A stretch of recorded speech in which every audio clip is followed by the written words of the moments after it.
Hi everyone. Today we will be working with the disposable objects which we have created in the previous video. So if you remember, when we come to the equipment starter itself and the detectors, so the detector, let's see the implementation. The fake detector now, when we run the application or we run the detection itself, like the flux, we have a disposable, which is basically an object which we can dispose, which we can cancel, we can stop, okay? But still, this disposable is not returned to any other higher layer, like for example equipment starter. So we have no control over this. And why this is a problem to us? Because then here we have to add this thread sleep 500 milliseconds. What happens, for example, if for some reason we would like to test more detections and this will take more time than 500 milliseconds? We don't know. Like, what if, for example, the API takes longer to start and like having 500 milliseconds is not enough? So we don't want to depend on this, so because otherwise our test is going to be very weak. It may break every time or like sometimes. Okay, so we don't want that. For that reason, we are going to do some changes on our detector. On the detect interface, we are going to now return a dispose when we start. Okay, so now let's go to the implementation. Let's return the disposable here. Here we already know what's returned. This dot active execution detection execution dot get. So return the disposable if there is one. Otherwise, when we create, we will also just return the disposable here. Okay, that's it. What else? Now come here up. What we are going to do is to map. So instead of just start the detector, we are going to transform, and for each detector we are going to start and return the disposable. So when we do a to list, we return the list of disposables and we will return that from here. Okay, so when we have the equipment starter and we call the start method, it will return to us a list of disposables, which it will have the same number of elements according to the number of lanes. So if you have 2 lanes, we will have 2 disposables, 1 lane, 1 disposable. So what we have to do as well, I would like to, for example, if there is, let's imagine we're going to run this application on a Docker, or we want to run an application as we are building this natively. We would like to run this, for example, on the console, and someone goes and kills the application for some reason. We want that our application shutdowns gracefully. So what does that mean? It means that it will basically cancel all the work which is happening under in the background. So we want to stop them. And for us, there's a really easy way for us to do this. So we call runtime dot get runtime, and we add a shutdown hook. So what shutdown hook means is when there is someone trying to shut down, or the application is trying to be shut down for some reason, I will add a hook, a callback, which will be called, okay, for a different thread. So basically we will start a thread for us. So the thread is not going to be running until the shutdown is triggered by someone.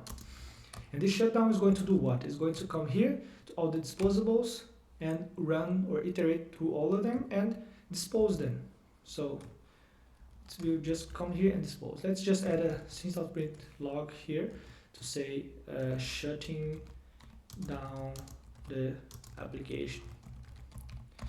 So just for you to understand how this will work, so run get runtime, then exit with value 0, for example. Let's just run. So we start to run, and so yeah, let's do a try a time first for you to see this is running for some time. Okay, 200 milliseconds. And let's run the application again. You see that it will generate some events, some detections, and then it will fail. Okay, no, it didn't have enough time. So let's say 2 seconds, and then let's run. Then we will shut down. Okay. So you see that this is happening, right? So if that's basically a way for us to keep like the graceful shutdown safe, or the application safe. So the resource is safe. Okay, we are shutting down everything, we are cleaning up everything. That's great. And how does that help us on our test as well? So if we get the test right now, let's see the test, and let's see how long this is taking to run. Now we are waiting for 500 milliseconds. Okay, that's the problem, which this time is dependent on how much events we are generating and everything. Apart from that, it's also taking more than a second to run. Okay, So I'm going to write a code. So ideally what we would like to do is I would like to have here all the disposables, and I basically want to wait for all of them. And how do I wait? In disposable you cannot really wait because they are not waitable, right? They are meant, they are an interface for you to be able to dispose them, not to wait for them. But they have, for example, get first is disposable. You can check them every time, okay? But then you have to check out to do a while. So we could do something like this, right? While disposables dot get first, and if this one until this one is, because in our case we know we have only one disposable, right? Is disposed until this one is not disposed. We can come here and do a thread sleep of this like 50 milliseconds. So we basically have less time, and it will not be perfect on exact time, but it will be much closer than we had before. So you see that it's running like much less than 1 second, sorry. 758 milliseconds. So for us, we can keep this like this. It's better because at least we don't need to kind of be adapting and changing this code all the time. But I will just create a code for supporting us to keep this simpler, because in case we have more, I will just create a class called wait inside support. I will create a static method here, public static void wait until all are completed. Then I will receive here the list of disposable,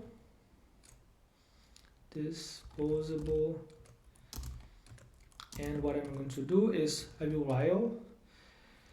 So disposables, or not negative, so disposables, I will transform this to a string, because I want to get if any of these disposables are, so disposable dot is disposed, but we want to do a negative, right? So we want to be sure that if any of them, of these disposables, is still running, we will keep running we will keep waiting inside the while until everything is disposable.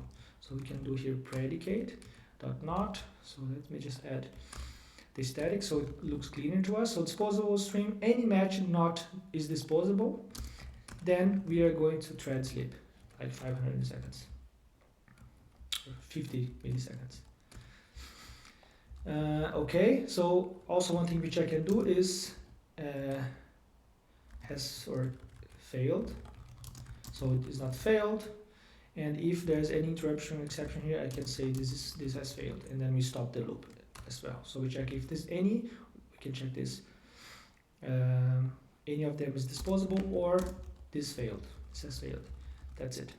Okay, now we have a cleaner code here, and also it's like more flexible because we can pass a list. We don't need to know how many disposables we have, and we come here and say wait until all are completed, and we pass the disposables here. Now we can run our test. And that's it. So have this improvement, and that's exactly what we would like to do. So the code's like is a bit more independent than or like a bit easier for us to write, and also more independent than the number of items we are generating, the time it's taking. So we are not really we don't have like a really static time which we are going to wait for. So this is something which when you do tests you may often find problems like this. Sometimes you see the test is passing, sometimes the tests are failing, and it's also really hard for you to reproduce because it may take time longer in one machine and be quicker on another machine. So that's why I suggest a solution like this, even though it's not the best, it's not like very perfect, it's not the most beautiful one, but it works quite well. Okay, so now just for us to finish, let's just run all the tests we have on our application, and let's see, because we may have some broken tests. Okay, let's just ensure that everything's working fine. So Gradle test, let's see, because I think we may have some tests broken here. Played. Okay, so let's open the report. There is one plate test is broken. I don't know why, we haven't changed that, but let's go to it. And I think I already know the problem. So this is expecting a pattern of plate generation, which comes like with capital letters and then numbers. Yeah, that's it. Okay, and I think this most probably changed because of the library. I think we have changed the library, which the number of the version of the library we are using. So let's just force this to be a 2 uppercase. Then this fixed. I think we, like in some video before, we have done some change on the version, and then this probably broke this. But that's it. So let's run the blade test. See if it's working fine. Now let's check the other problem which we faced, which failed. The next one was, oh yeah, we need to run this again, right? Let's run this again. Even though we run the test from the IDE, the report was overridden. So okay, now I have another test problem, which is the fake detector. That's something which I mentioned last time, right? This one would break for sure, because let's see the test. So should throw an error during processing but keep running. So when our processor itself, which is the one who calls the API, when there's one event of detection, the first time it will throw an exception, and the next times it will just use this ID. We just return a detection. So, but we are not sending anything, right? So, and we are expecting to have 3 events. One event was called on error, so one event failed, but 3 events were sent through the on event. Okay, so 3 events were processed. One of these 3 failed. So basically, and we are not sending anything. So let's just come here and send. We can get the configuration, or we can create like a new. Let's create a new detection here, and a new detection uid.random blade.generate 100. Yeah, it's already here, right? Let's copy it. So I don't want to be writing this all the time. Detection, so I return this detection, and here I will basically generate 3 detections to us. Flux of detection. What's the problem right now? Empty. Just to generate a flux with 3 detections. Let's run this right now. Let's run this from here. And yeah, everything is working fine. So let's run our test again, like from the project, and everything should be passing, and then we are done. Then we go in the next video, we finish this one and we go for the next one. Okay, that's it. That's perfectly as expected. So that's it, guys. I hope you liked this video. And the next one, we are going to be moving to the next part, to the next task, which is going to be, we will stop sending the detections and persist them in the local queue. Then next time we start to handle these detections from the queue and start sending in batch. Okay, that's really nice thing. So I hope you liked it, and see you in the next video. Bye bye.